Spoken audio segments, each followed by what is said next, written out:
अब इसी तरीके से जितने भी हमने क्वेश्चन सॉल्व किए वो हम लोगों की उस लैंग्वेज में थे जिसके साथ हम काफी यूज टू है, जैसे 1 2 3 4।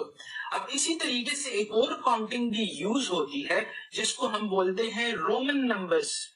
अब आपकी इस सीरीज में इनडायरेक्टली या एडिशनली ये रोमन नंबर्स भी इंक्लूड हो जाते हैं जब बात सीरीज की आती है। तो बेहतर होगा कि इस रोमन नंबर्स के टेबल को भी आप एक नजर देख लो।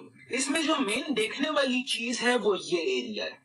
इस एरिया को आप अच्छे तरीके से देख लो, जैसे 1 कैसे रिप्रेजेंट होता है, 2 कैसे रिप्रेजेंट होता है, 5 कैसे रिप्रेजेंट होता है, 6 कैसे रिप्रेजेंट होता है, 10 कैसे रिप्रेजेंट होता है।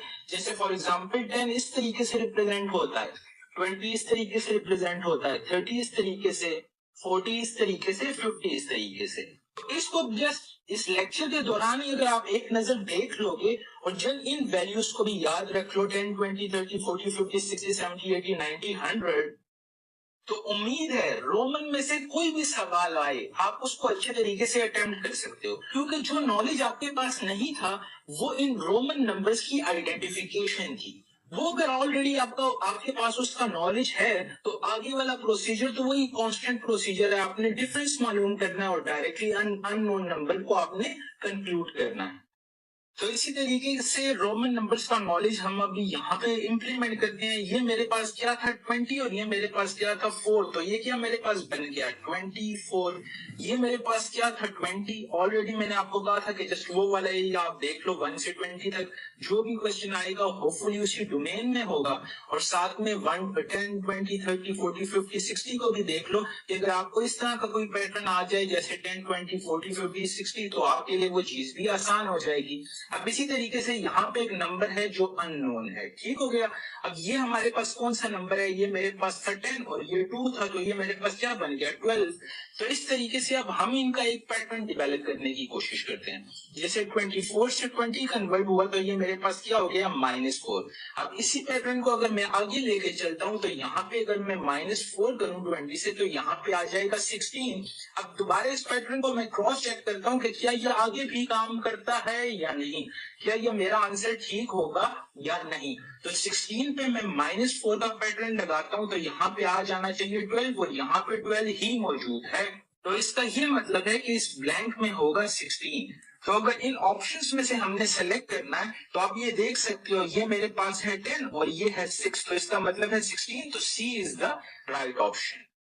तो इसका ये मतलब है कि बाज़ औक़ात आपको थोड़ी सी एडिशनल इंफॉर्मेशन चाहिए होती है, बाकी जो आपके पैटर्न्स होते हैं या मेथोडोलॉजी होती है वो बिल्कुल कांस्टेंट थी।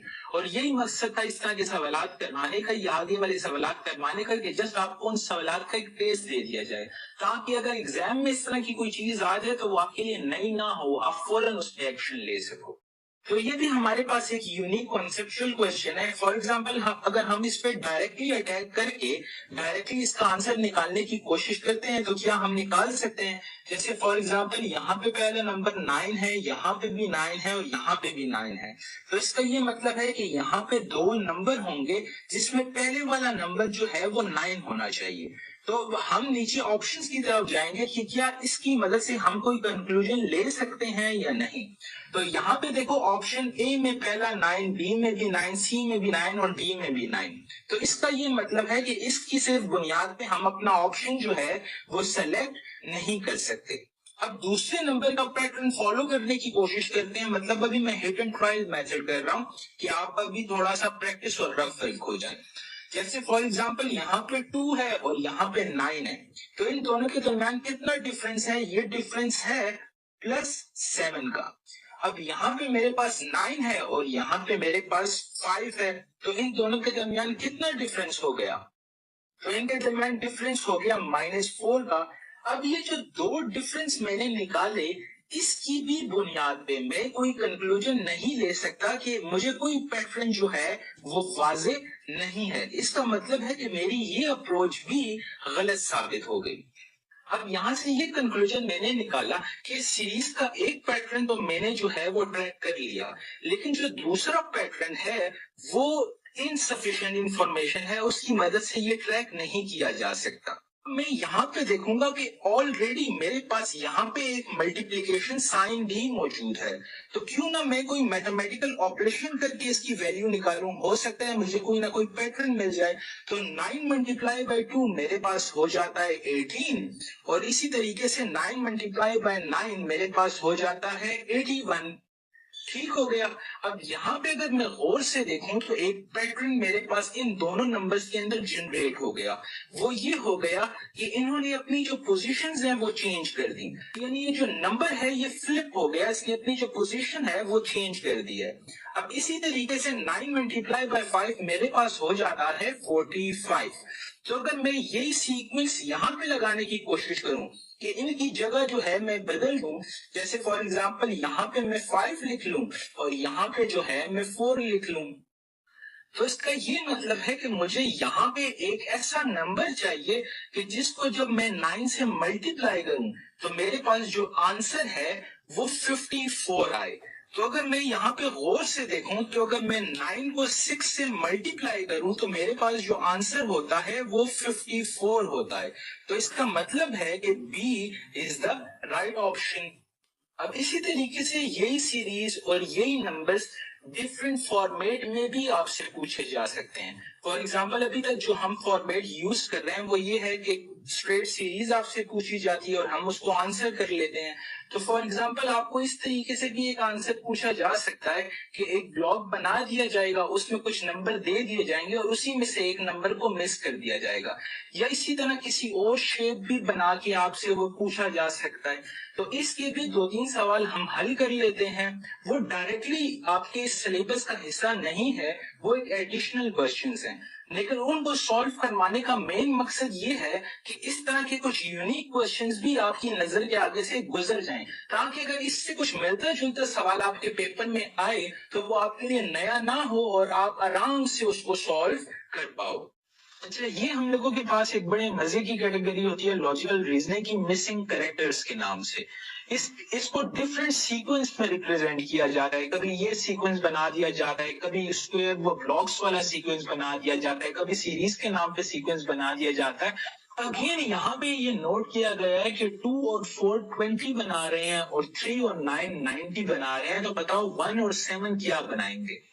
तो सबसे पहले हम लोगों ने इसके दरमियान एक लॉजिक डेवलप करना है जिससे हम लोगों के पास 20 आ जाए। अब सबसे पहले आपने ये नोट करना है कि ये जो दो नंबर हैं, जो तीसरा नंबर है, इन दोनों से बड़ा है। इसका मतलब है कि कोई चीज हमने पॉजिटिविटी में करनी है ताकि वो इंक्रीज होके बड़ा नंबर हमें दे। जैसे यहाँ पे अगर मैं 2 मल्टीप्लाई बाय 4 कर लूं तो मेरे पास आ जाएगा 8, तो वो 20 से मैच नहीं करता। इसी तरह अगर मैं 2 प्लस 4 कर लूं तो मेरे पास आ जाएगा 6, और उसके बाद अगर मैं इसका स्क्वायर ले लूं तो मेरे पास आ जाएगा 36, वो भी इससे मैच नहीं करता। अब अगर मैं 2 का स्क्वायर ले लूं और उसके बाद 4 का स्क्वायर ले लूं और उनको आपस में प्लस कर लूं, लाइक यहाँ से मेरे पास आ जाएगा 4, यहाँ से मेरे पास आ जाएगा 16 और ये बन जाएगा 20, तो ये चीज यहाँ पे मैच कर गई है। अब यही लॉजिक जो है वो मुझे दूसरे सेगमेंट पे भी लगाना पड़ेगा और देखूंगा कि क्या ये लॉजिक मेरा फिट आता है या नहीं आता। अब यहाँ पे भी मैं फॉर एग्जांपल 3 का स्क्वायर लेता हूँ प्लस 9 का स्क्वायर लेता हूँ, यहाँ से मेरे पास आ गया 9 और यहाँ से मेरे पास आ गया 81, तो ये मेरे पास बन जाता है 90। तो इसका ये मतलब है कि ये लॉजिक मेरा वेरीफाई हो गया है। यहाँ से मैंने डेवलप किया और यहाँ पे वेरीफाई कर लिया। अब सिमिलरली मैं यहाँ पे भी यही चीज इंप्लीमेंट करूंगा। मैं ले लूंगा 1 का स्क्वायर और साथ में 7 का स्क्वायर, ये मेरे पास हो जाएगा 1 और ये मेरे पास हो जाएगा 49, ये मेरे पास आ जाएगा 50। सो सी इज द राइट आंसर। इसी तरह मिसिंग कैरेक्टर का एक दूसरा सवाल है, जैसा कि मैंने आपको बोला था कि डिफरेंट सीक्वेंस में भी इस सवाल को रिप्रेजेंट किया जा सकता है। अब यहाँ पे मिसिंग कैरेक्टर को निकालने का एक आसान तरीका ये हो सकता है कि हम इन 3 नंबरों के साथ खेलें और हम लोगों के पास ये डिजिट आए। इसी तरह हम जो लॉजिक डेवलप करें जिससे हम लोगों के पास ये डिजिट आ जाए, वही लॉजिक हम यहाँ पे इम्प्लीमेंट करेंगे कि इससे ये डिजिट आता है या नहीं आता, मतलब वो वेरीफाई हो जाएगा। तो अगर उसी लॉजिक से ये डिजिट आ गया तो ऑटोमेटिकली हम यहाँ पे वो लॉजिक अप्लाई करके ये वाला आंसर निकाल लेंगे। तो अगर फॉर एग्जाम्पल हम इन सारों को प्लस करते हैं 2 + 1 = 3, 3 और 3 6, तो ये डेवलप नहीं होता। अगर इन सारों को मैं प्लस करता हूँ और उसके बाद उसका स्क्वायर ले लेता हूँ तो मेरे पास आ जाएगा 2 + 1 + 3 = 6, और उसके बाद इसका स्क्वायर ले लेता हूँ तो आ जाएगा 36। तो ये मैच कर गया। अब यही सीक्वेंस मैं यहाँ पे इंप्लीमेंट करूंगा कि देखूंगा मैच करता है या नहीं करता। लाइक 4 + 3 = मेरे पास आ जाएगा 7, और उसके बाद अगर 7 का स्क्वायर लूंगा तो मेरे पास आ जाएगा 49। ये यहाँ पे मैच नहीं करता, तो मेरा इसका मतलब है ये वाला सीक्वेंस गलत हो गया। उसके बाद अगर मैं ये सीक्वेंस लगाता हूँ कि मैं 2 का स्क्वायर ले लेता हूँ, +1 का स्क्वायर ले लेता हूँ, +3 का स्क्वायर ले लेता हूँ, और देखता हूँ मेरे पास क्या डिजिट आता है, तो यहाँ पे मेरे पास हो गया 4 + 1 + 9 = 14। तो ये भी मैच नहीं करता, ये सीक्वेंस भी मेरा गलत हो गया। उसके बाद अगर मैं इसका क्यूब ले लेता हूँ, जैसा कि मैंने आपको बोला कि ये नंबर अगर हम लोगों के पास बड़ा होगा तो हमने पॉजिटिव अप्रोच ही अपना रखना है। जैसे अब हम इन सब का क्यूब ले लेते हैं, जैसे 2 का क्यूब ले लिया, +1 का क्यूब ले लिया, +3 का क्यूब ले लिया, ठीक है।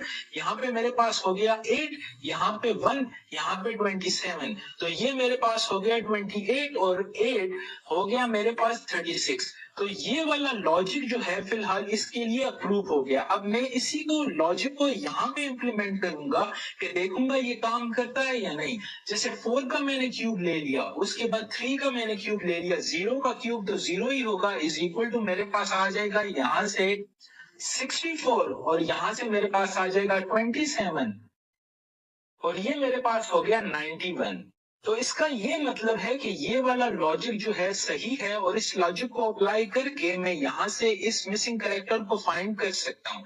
लाइक फॉर एग्जांपल हो गया मेरे पास 4 का क्यूब प्लस मेरे पास 2 का क्यूब प्लस मेरे पास 1 का क्यूब = तो 4 का cube = 64 plus 8 plus 1 = 73। So D is the right option. अब यहाँ पे आपने एक और चीज भी नोट की होगी कि यहाँ पे आपके पास 4 है, यहाँ पे आपके पास 4 है, यहाँ पे आपके पास 3 है, यहाँ पे आपके पास 3 है, यहाँ पे आपके पास 2 है, यहाँ पे आपके पास 2 है। इससे ये साबित होता है कि फॉर एग्जाम्पल अगर आप 4 का क्यूब लोगे तो ऑटोमेटिकली ये चीज आपको 2-3 इक्वेशंस में हेल्प कर देगी। अगर आप 3 का क्यूब लोगे तो ऑटोमेटिकली आपको ये 2-3 इक्वेशंस में हेल्प कर लेगी। तो इसका फायदा होता है जब भी एक एमसीक्यूज बनाया जाता है तो इस चीज का जरूर ख्याल रखा जाता है कि उसमें मिनिमम कैलकुलेशन हो। तो अगर आपने ये 2 कैलकुलेशन ही मेजर कैलकुलेशन थी, लाइक इसका क्यूब जो है वो 64 अगर आपने फाइंड कर लिया और इसका 27, तो ऑटोमेटिकली ये देख रहे हो आप 2-3 इक्वेशंस में चलता रहेगा। तो इस तरीके से चीजें स्पीड अप हो जाती हैं। देखने में वो हैवी लगता है लेकिन होता नहीं। अच्छा, इस तरह के क्वेश्चंस को हम बोलते हैं रैंकिंग सीक्वेंस, या इसको इंटरसेक्टिंग सीक्वेंस भी बोला जा सकता है। इस तरह के क्वेश्चंस काफी आसान होते हैं, बस सिर्फ आपने स्टेटमेंट को समझना होता है। यहाँ पे आपको बोला गया number is greater than 3 but less than 8। तो जब आपको बोला जाता है the number is greater than 3, इसका मतलब है कि 3 जो है खुद उसके अंदर इंक्लूडेड नहीं है, तो वो नंबर होगा 4, 5, 6, 7 एंड लेस देन 8। इसका यही मतलब है कि वो लेस देन 8 है, 8 से कम है, 8 खुद उसके अंदर इंक्लूडेड नहीं है। बाज़ औक़ात बच्चे जब ये देखते हैं तो इन दो नंबर्स को भी वो ऐड कर लेते हैं, जिसकी वजह से उनका आंसर ठीक नहीं आता। दूसरी स्टेटमेंट हम लोगों के पास है a number is greater than 6। इसका मतलब 6 इंक्लूडेड नहीं है, तो मेरे पास आ जाएगा 7, 8 और लेस देन 10, 9। तो 10 इंक्लूडेड नहीं है, तो हम लोगों के पास अभी ये नंबर्स बन गए। ठीक हो गया। द नंबर इज, तो इन दोनों स्टेटमेंट के अंदर आप ये देख सकते हो कि 7 ही एक ऐसा नंबर है जो कॉमन है, बाकी सारे अनकॉमन है।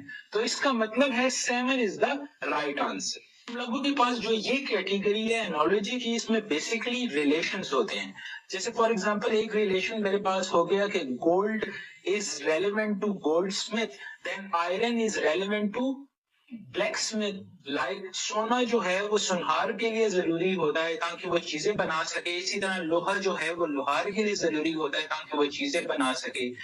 सिमिलरली इसको बोलते हैं एक रिलेशन बेस्ड क्वेश्चंस। जिस तरह मैंने वर्ड्स के साथ एक रिलेशनशिप बनाया, इसी तरह ये क्वेश्चन नंबर्स की फॉर्म में भी पूछे जा सकते हैं और आपसे रिलेशन पूछा जा सकता है और आपने उनका रिलेशन निकालना होता है। ऐसे हम इस इक्वेशन को देखें तो 1 इज इक्वल टू 1, तो 25। अब सबसे एक सिंपल लॉजिक पे आए तो यहाँ पे 25 होना चाहिए कि वो नंबर अनचेंज रहा है, यानी रिलेशन अनचेंज रहा है, लेकिन 25 का ऑप्शन हम लोगों के पास नहीं अवेलेबल। इसका मतलब है कि इन दोनों में कोई और रिलेशन है। अब दूसरा कोई रिलेशन हम इस तरीके से भी निकाल सकते हैं कि अगर 1 का स्क्वायर ले लिया जाए तो वो भी 1 रहता है। तो इसका ये मतलब है कि ये रिलेशन हो सकता है कि अगर x और x स्क्वायर का रिलेशन हो, तो यहाँ पे अगर 25 है और अगर इसका मैं स्क्वायर ले लूं तो मेरे पास आ जाएगा 625। तो ऑप्शन डी हम लोगों के पास अवेलेबल है, so D is the right option. अब इसमें कुछ बच्चे ये भी पूछेंगे कि अगर हम इसका क्यूब ले लें तो भी तो वो 1 के ही बराबर होगा, हमने इसका क्यूब क्यों नहीं लिया? क्योंकि अगर हम इसका 25 का क्यूब ले लेंगे तो वो ऑप्शन ही हमारे पास यहाँ पे अवेलेबल नहीं है। ऑलरेडी स्क्वायर पे हमें आंसर मिल गया है, तो हम इसको टिक कर लेंगे। अल्हम्दुलिल्लाह, जितनी नॉलेज अभी तक आपको इस लेक्चर में प्रोवाइड की गई है वो न्यूमेरिकल सीरीज के हवाले से बेहतरीन नॉलेज है। जितने भी यूनिक सवाल थे वो सारे के सारे मैंने आपसे डिस्कस कर लिए और इन्हीं सवालों की जो एक्सटेंशंस है या जो इस टाइप के सवाल हैं वो सारे के सारे मैंने नीचे प्रैक्टिस टेस्ट में भी डलवा दिए हैं। तो उम्मीद है इस लेक्चर के बाद आप बिल्कुल आराम से अपने वो तमाम के तमाम प्रैक्टिस टेस्ट सॉल्व कर पाओगे इन लेस टाइम, और इंशाअल्लाह ताला इस लेक्चर और उन प्रैक्टिस टेस्ट को अटेम्प्ट करने के बाद आपके कॉन्सेप्ट्स इतने रिफाइन हो जाएंगे कि अल्लाह के फजलो करम से आपसे इंशाअल्लाह पेपर में कोई सवाल गलत नहीं होगा। अपना बहुत ख्याल रखिएगा, प्रैक्टिस जरूर कीजिएगा जो चीजें आपको नीचे समझाई गई हैं या प्रैक्टिस में मैंने दी हुई हैं। अल्लाह हाफ़िज़।